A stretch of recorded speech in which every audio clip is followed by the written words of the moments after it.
talk a little voice acting. We have Nicolas Roye to my immediate right. Dan will be here shortly, and then we have Jeremy G over on the far side. And for the gentleman here right now, let's first open it up to just the art of voice acting and what it takes to do it well and to sustain a career. Yeah, that's a big question. I mean, for me, I guess it started with theater. In response to you asking to be able to do it well, I feel, at least from my perspective, theater was important for me. It kind of puts those tools in your tool belt for you to be able to, number one, figure out how to kind of break down a character, and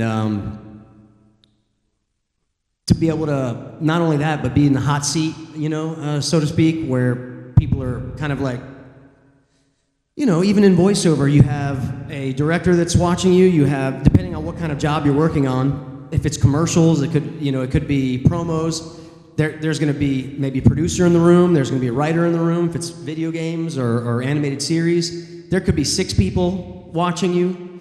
I feel like theater kind of prepares you for being in front of people in that way and performing. That stops a lot of people that are very talented in their tracks not being able to perform in front of people. So that's like a big deal. We could teach a lot of technique all day, and you could take voiceover workshops all day. But if you can't be free when people are watching, and you're in a position where you're being paid, and there's all this kind of weight that sometimes weighs down on people, if you can't perform under that in that scenario, you're not going to do well in voiceover. So it is important. It's not just about having a voice, for sure. It's a lot of things combined to be able to do it and have a long-lasting career. It's making good relationships with a lot of people. It's always being happy when you're there in whatever studio you're at or whatever people you're working with. It's always good to be good to everybody. Other than that, yeah, just staying on top of everything, staying honed, keeping your tools sharp. And I think also with theater that we're talking about is also the ability to improv, and something different is going to happen every night, and you have to be prepared for that.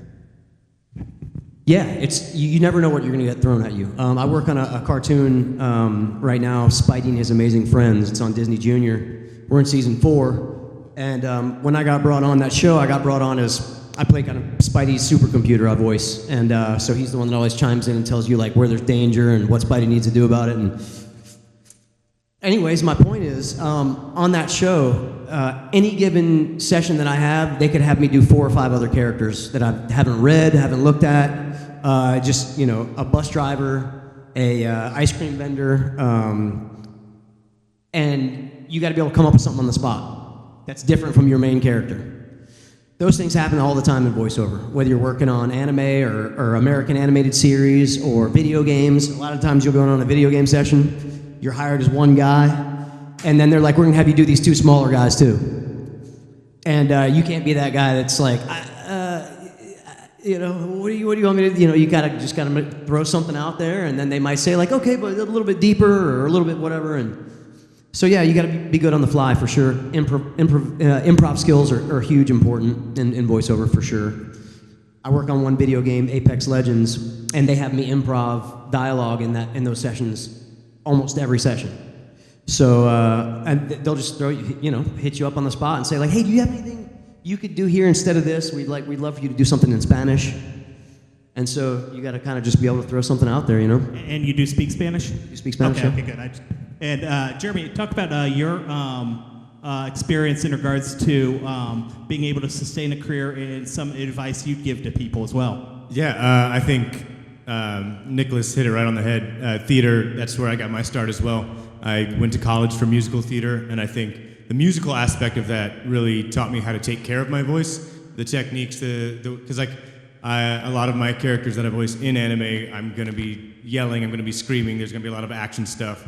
And doing that the incorrect way, you're going to fry your voice so quickly, so finding the right way to do that, how to take care of it, and if you do end up frying your voice, how to get it back, and just keeping that conditioned.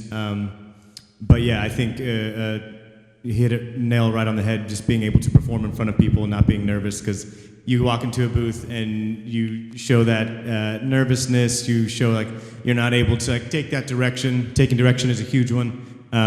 Just being able to improv, work on the fly. I think just reiterating everything Nicolas said, as well as just like taking care of your instrument, because in this line of work, your voice is your livelihood. If you can't use your voice consistently, you're not going to be able to, continue doing it for long periods of time. So yeah. And Dan, thank you for coming this afternoon. And we're talking a little bit about how you sustain a career, and obviously you've done this for a few years. In 6 or 7. 6 or 7, yes. So, what advice would you give folks just coming in and folks that are interested in being a voice actor? Did anybody already talk about voiceover.com? They did not. Okay. Howtobeavoiceactor.com. For real. Another guy that's been doing this for a long time decided to start compiling information regarding that and putting it on a website. So it's a great place to take a look at stuff, just to get a better idea of what it what it entails and how to go about it. Beyond that, and again, I apologize, I was busy eating a half a slice of pizza that took too damn long. And so I was a couple minutes late, and I sincerely apologize for not being here sooner.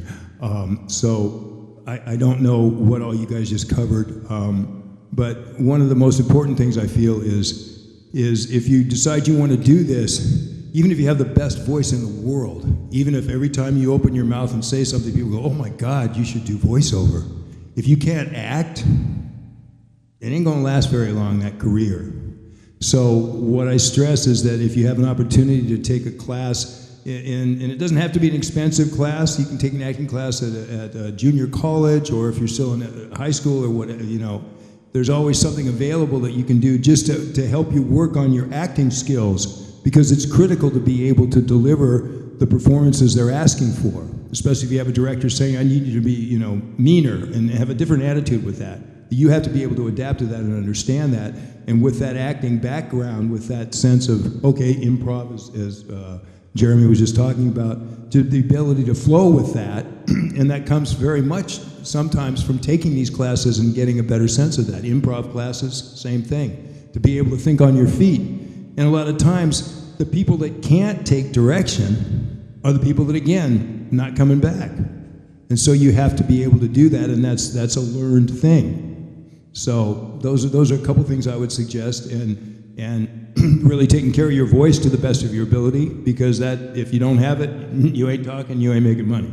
And you're not having too much fun either. So that's another very important thing to really do everything you can to hydrate, to take care of your voice. Drink, if you're doing a session, a lot of water. Always keep it hydrated, and know that's the key. Because if your voice is gone, good luck. So I hope that helped a little bit. There's a couple suggestions there. No, absolutely. And how has the industry changed from when you started in the 80s through the 90s to now very much more digital, and then outside of coming out of COVID, it's very, very much changed in regards to being at a certain location instead of being in your basement or house to be able to send files out? Okay, all I heard was that you said I started in the 80s. What?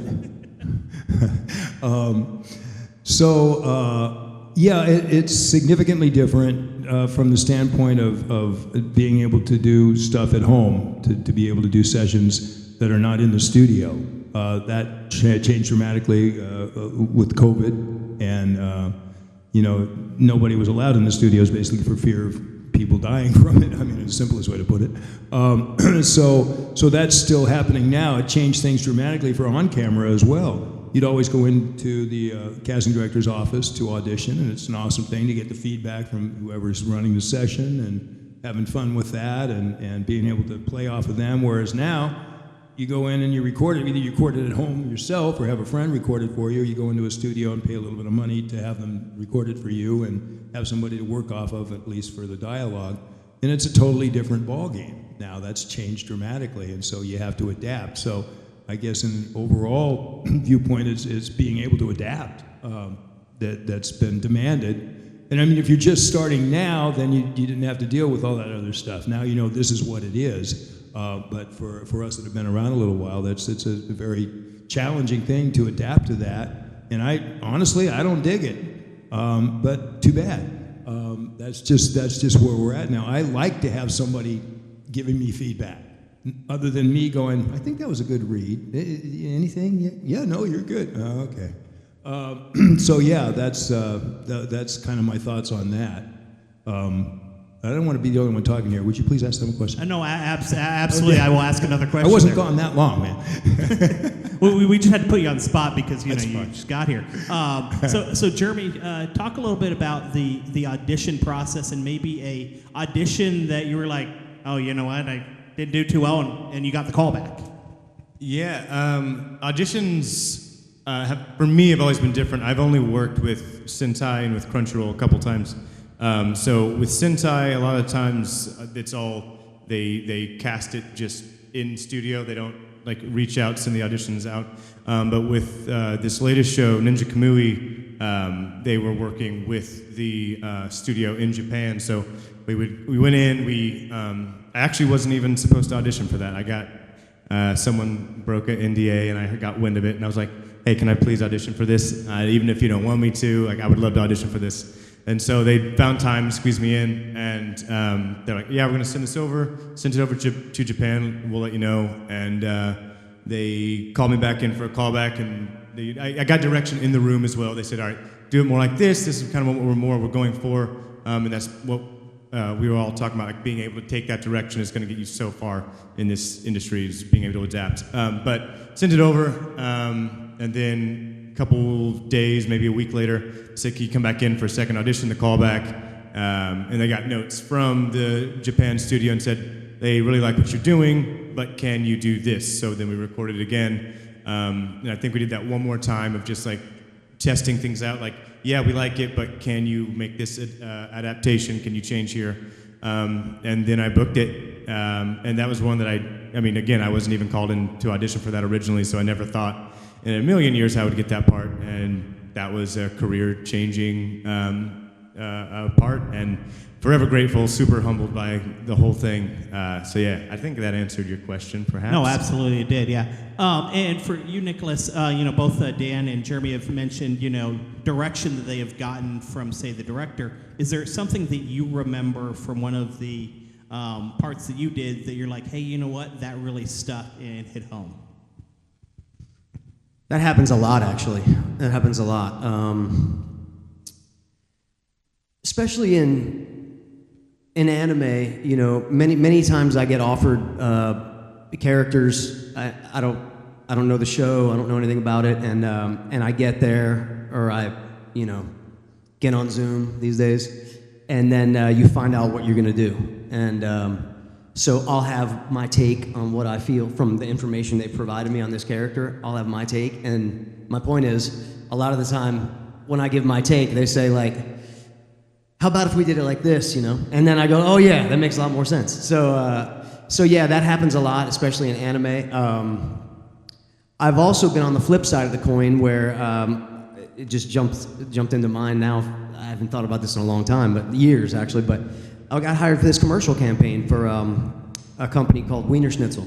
They make hot dogs. I don't know if they have them out here. Yeah, they do. Yeah, they do. Okay. So I'd been hired for this campaign that went on for a really long time, probably maybe almost 2 years or something. And midway through the campaign, so probably after I'd done, I don't know, a dozen or so commercials, radio and TV, they bring in a new director from internal.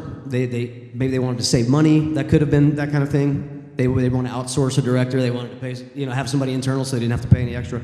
Anyways, it was really obvious this lady had not directed before, and she was asking me to do things that were really off-brand.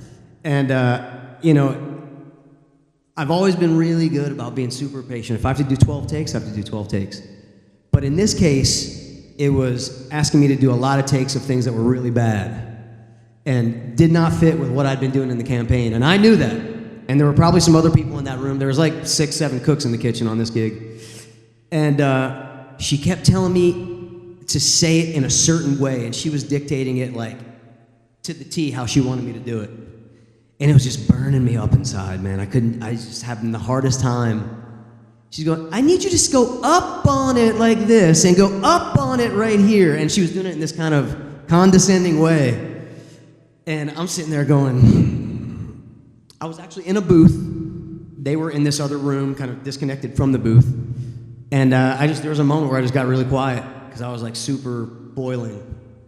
And maybe like 10 seconds later, she's like, Nicholas, you okay in there? I was like, yeah, I'm good. And then everything that I did in that session that she asked me to do, none of it was used, of course. None of it. It was just like this big waste of time. But I actually got to test myself and my patience, on that gig. She did not come back. But it was one of those cases where, I have peers, you probably do too, that would have probably spoken up. They would have probably spoken up and not cared what happened. I didn't. I did let them know energy-wise that I wasn't feeling right. And, but yeah, that happens every now and then, where you might get into like some, hate to say it, but some, non-union kind of job where, there's a director that's a first-time director in there or something like that. And you have to be able to figure out on your own how you're going to deal in those scenarios, It happens sometimes. And I see Dan and Jeremy both, nod their head on that story. Do they want to expand on anything they've, been a part of? Yeah, very much so. Just first of all, for anybody that hasn't heard it, there's two words that we hate as actors, and especially when they're said together, and those are line and reading. What he's just describing is called the line reading. That's when somebody tells you how they think it should sound and how it should be, why we get upset about that, one of the reasons, is because they're taking away all the creativity that we can bring to the project, that we were possibly hired specifically for that ability that we have to do that, and substituting it for what they think is right, and in his case, and in most of the times it's occurred in my career, it's like, no, wrong, but I applaud you heavily just to have the patience to sit through that going, no, because I'm on the same, after it happens about twice, I'm like, okay, breathe. So yeah, it's very, very frustrating because you're hired as a creative person to bring what you have to a character. And when somebody tells you, this is how it should sound, they take that all away and just relegate you to somebody that can repeat back and forth what they're saying. So that's why, I think, in a nutshell, that's why we hate it. Jeremy, your thoughts? Yeah, I mean, they said it. Line reads. It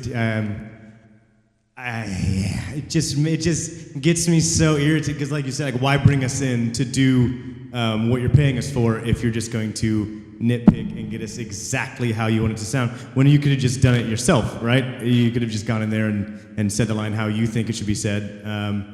That, and then as far as not the best direction in the world, there have been times where it's shows that have come out with that direction and I think would have been more successful and would have sounded a lot better had the direction been better. So I think sometimes it sucks whenever you know, like, man, this show has so much potential to be great, but then the direction kind of says, too bad, it's going to be mediocre because of that. So, I mean, and there's a fine line because you don't want to be, an actor that always complains about things. You don't want to speak up, and like Nicholas said, you didn't speak up, and that's me every time.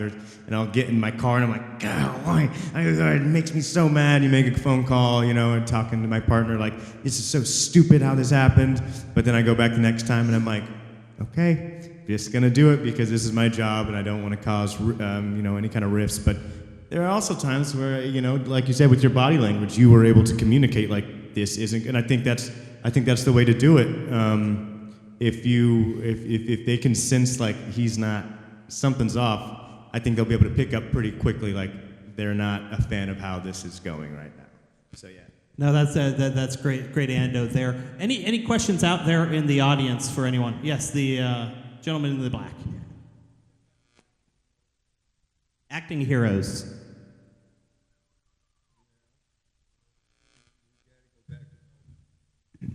Mel Blanc.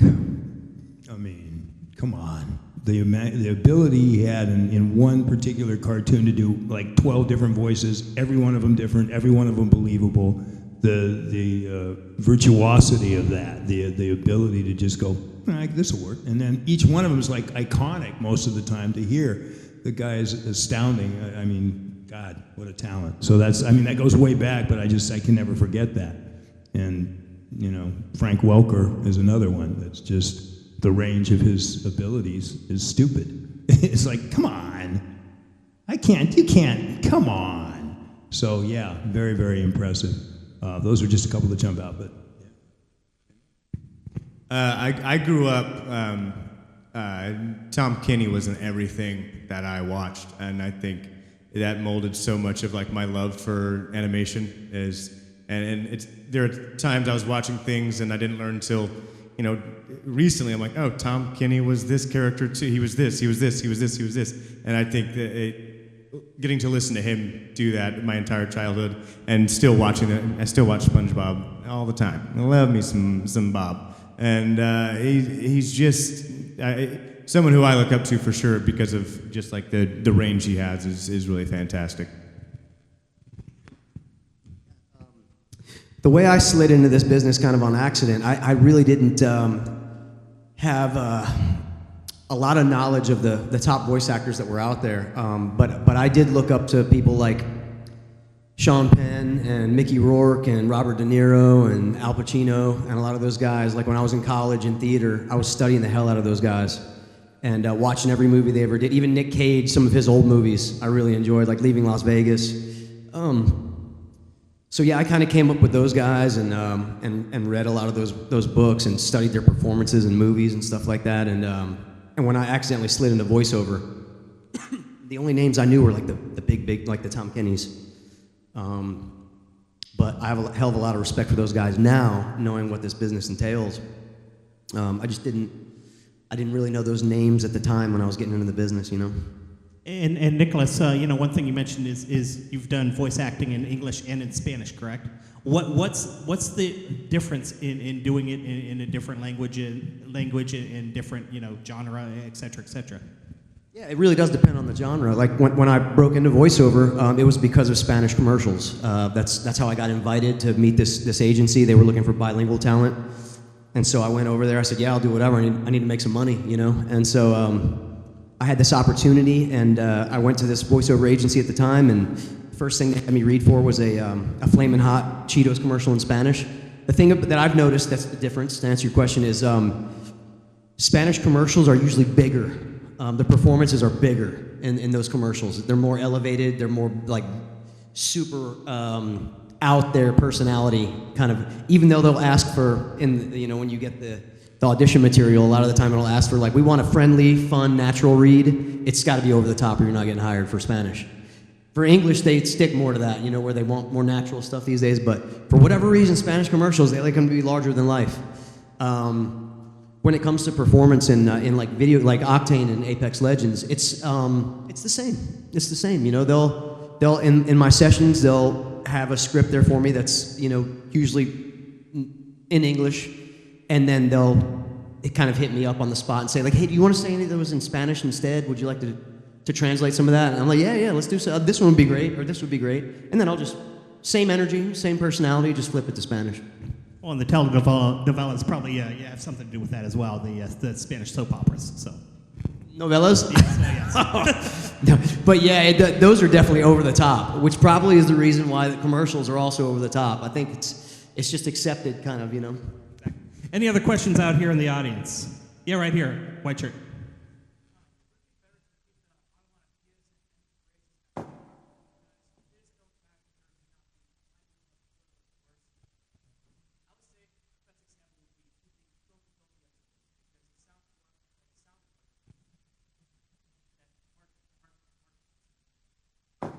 What is that from? Oh, okay. So I think the question is, do you stay to the way that the Japanese anime had it, or do you kind of change it when it becomes an English version? I've never been asked to speak Spanish in an anime. project before, so I wouldn't know how to answer that really. With anime, you typically stick pretty close to what the Japanese was doing.